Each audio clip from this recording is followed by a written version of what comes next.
Chasing Dreams with EduFund, a series where we explore the financial journeys of Indian parents who are striving to provide the best education possible for their children. Our guest for today's session is a spirited mother from Nagpur.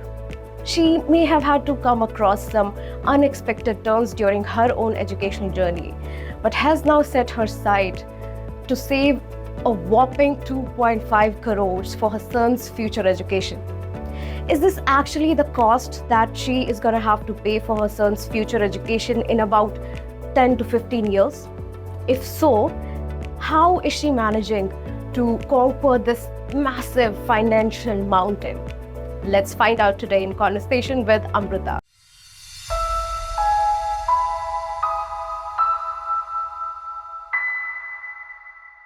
Hi Amruta, and Hi. Welcome to EduFund. Thank you. And thanks for calling me Spirited. That felt lovely. No, I think that perfectly suits you right now. So, how are you feeling? Great. Yeah, a little nervous as well since the 2.5 crore is put out there. Absolutely.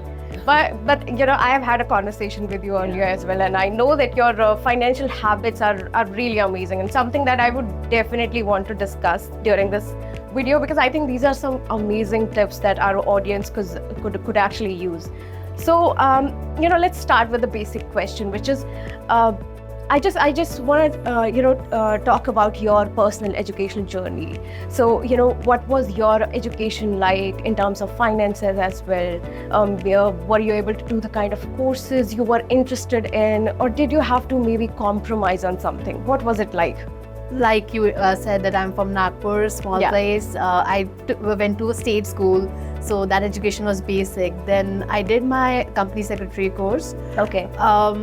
After which I moved to US after a few years of pursuing career as a company secretary in India, and the company secretary degree or that qualification doesn't exist in United States. Right. But I always, like, it is related to finance, and I always had interest in management, cost management side of financing. So I pursued a degree in CMA, that is Cost Management Accountant in US. Okay. After which I worked as a cost controller and a pricing analyst for several years.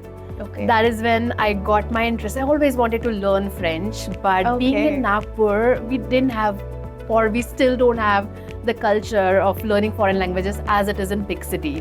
Right. So, but when I got an opportunity, I hopped onto it and started learning French.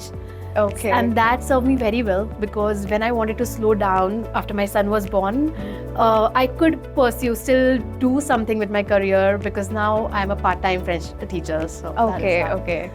I would like to know a bit about your son as well. You know, what's his name? How old is he? And what's his school education like right now? So his name is Parth. He's 5 years old, and right now he's in senior KG. Okay. So almost midway through it, Right. And so we are actually looking for big schools for him, for the K-10 schools. Okay.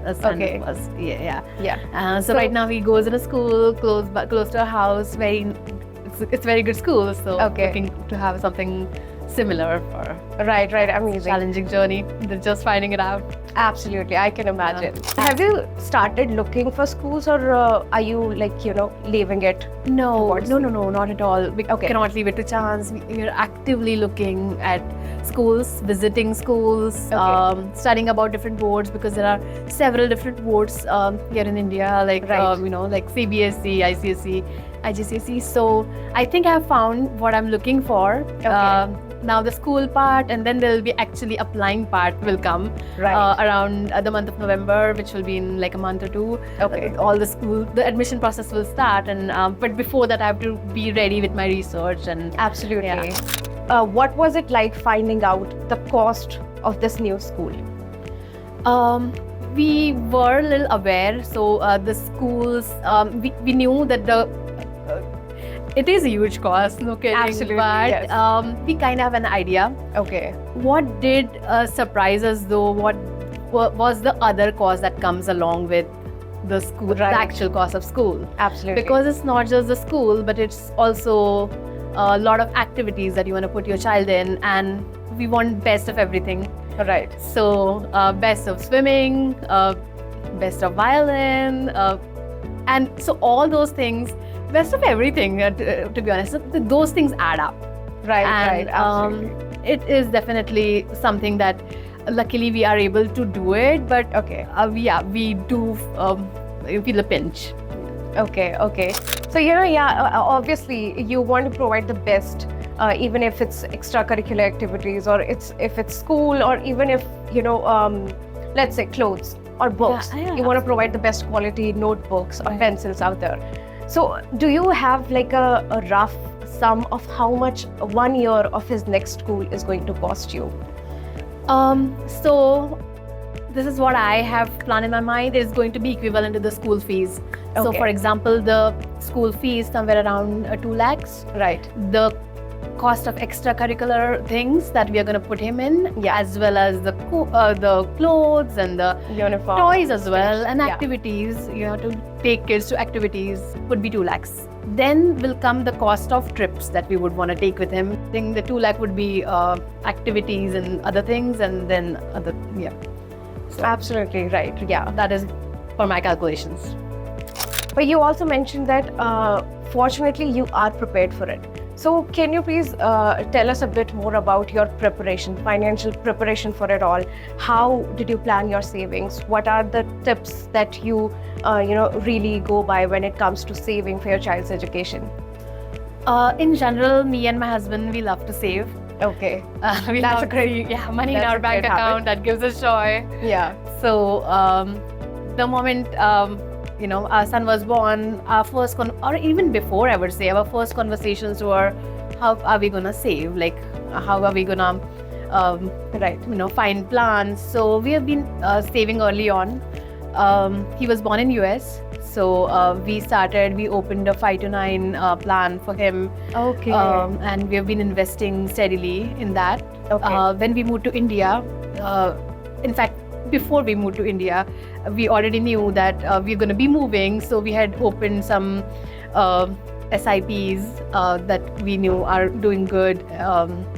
And we had some investments Right. earlier. So we started investing in a couple of SIPs, dedicated, like goal-oriented for him. So yeah, some certain amount that we have in mind, it began very early on. That's, I think. Right, right. So when were you exposed to, you mentioned SIPs as well, right? So when were you exposed to the investment world? When did you first started, trying mutual funds for your savings? Honestly, right from my first salary, and wow. the same for Okay. for my husband. Our fathers, both our fathers, are bankers. So at the time, my first salary was 13K, Okay. and I used to put 5K of that, and Wow. I used to be very mad that why am I putting 5K every month Right. in a mutual fund? So, but that was a discipline that Right. and yeah, I've seen my parents save, so that is the only way. So do you have specific funds? You mentioned 5 to 9. We right? do have specific funds, 5 to 9, as well as in India, that we do not want to touch unless it is for a child's education, my son's education. So Right. that is, Right. So we have specific plans, savings, some for our retirement, some for some short-term goals, some for dedicated for like Great. for my son's education. Great. So you do save with specific goals in your mind, be it short-term goals or long-term goals, right? Yeah. That's great. So do you have a specific amount in your mind for your son's education? Yeah. If it is in US, like I don't know what he's gonna do, Okay. but I am planning, probably since he's a US citizen, probably he would want to go for his undergrad and even like masters in US. So I think for undergrad is what we have calculated at the time. We would probably needing $300K US dollars. Okay. So that is the goal.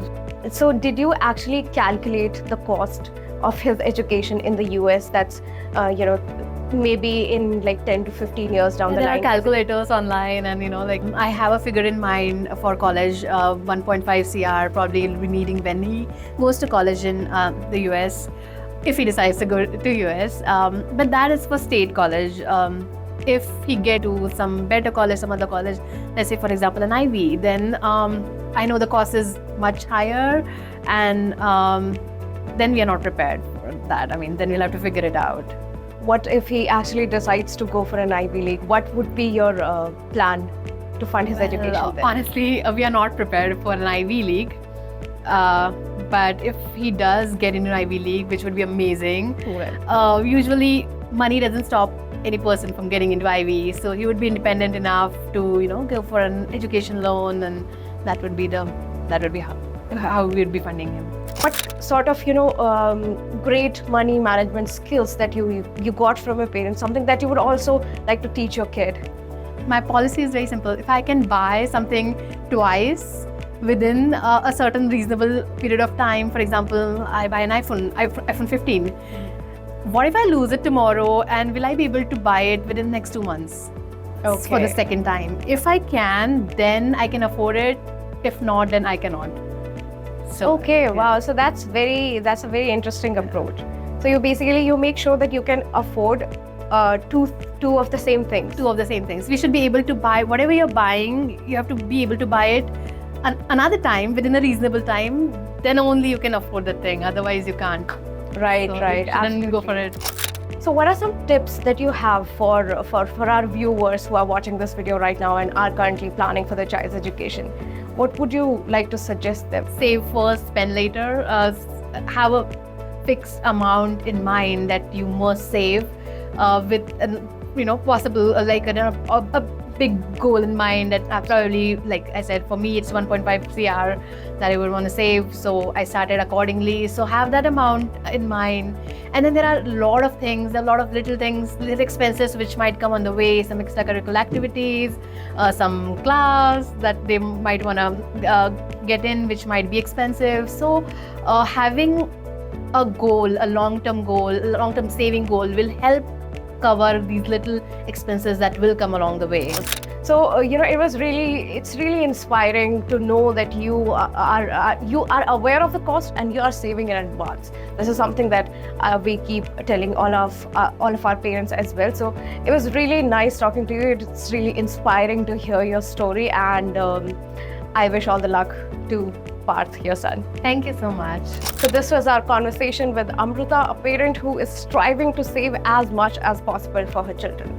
So just like Amruta, if you're also planning to save for your child's education, maybe in India or abroad, please check out the EduFund app. If you have any questions, any issues, you are worried about the plan for your child's saving, you do not understand what the investment world looks like, please reach out to our saving experts, because they are ready to help you 24/7. To explore more financial stories of Indian parents, and we'll give you more financial tips. So stay tuned for that, and have a great day.